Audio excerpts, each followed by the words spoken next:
பியூட்டிக்கும் கிரேஸுக்கும் வித்தியாசம் இருக்கு. பியூட்டிங்கிறது என்னன்னா டைமென்ஷன் மாறி போகும், அதிகபட்சமா 5-6 வருஷம் மாறி போயிடும். டைமென்ஷன் பேஸ் தான் பியூட்டி. கிரேஸ்ங்கிறது உங்களை நீங்க கம்ப்ளீட்டா அக்செப்ட் பண்ணிக்கும் போது நீங்க ரேடியேட் பண்ற எனர்ஜி. கம்ப்ளீட்டா உங்களை நீங்க ஏத்துக்கும் பொழுது கிரேஸ்ங்கிறது பிராரப்தத்தை அடிப்படையாக வைத்தது, மாறாதது. டைமென்ஷன் அடிப்படையாக வச்சு கிடையாது, மாறாதது. கிரேஸ் இருந்ததுன்னா பெரிய கான்ஃபிடன்ஸ் இருக்கும்.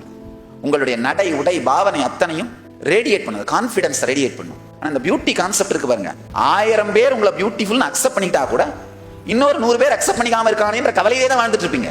அதான் பிரச்சனை. ஒருவேளை நீங்க மிஸ் இந்தியாவா மாறினீங்கனால என்ன பண்ணுவீங்க? மிஸ் யூனிவர்ஸா மாறலையே. மிஸ் யூனிவர்ஸா மாறினாலும் என்ன பண்ணுவீங்க? ஒரு டீம் ஆஃப் ஜட்ஜ் தான் உங்களை ஒத்துக்கிட்டாங்க, இன்னொரு டீம் உங்களை ஒத்துக்கலையே. ஏன்னா ஒரு 50 ஜட்ஜி உட்காந்துருக்காங்கன்னா ஒரு 40 ஜட்ஜி தான் உங்களுக்கு ஓட் பண்ணியிருப்பாங்க. அந்த 10 ஜட்ஜி ஒத்துக்கலையே, துக்கத்திலே தான் இருப்பீங்க. ஆழமா புரிஞ்சுங்க. டைமென்ஷனை பேஸ் பண்ணி இருக்கிறத பியூட்டி, அக்செப்டன்ஸ், உங்களை நீங்களே அக்செப்ட் பண்ணிக்கிறது, உங்களுடைய யூனிக்னஸ் அக்செப்ட் பண்ணிக்கிறத பேஸ் பண்ணி இருக்கிறது கிரேஸ். கிரேஸ் நிரந்தரமா நிற்கும், நிரந்தரமா நமக்குள்ள இருக்கும். ஆகாமியத்தை அடிப்படையாக வைத்து சேர்த்துக் கொள்ளப்படுகிற கருத்துக்களை அடிப்படையாக வைத்து உங்களுக்குள் துக்கத்தை உருவாக்காதீர்கள்.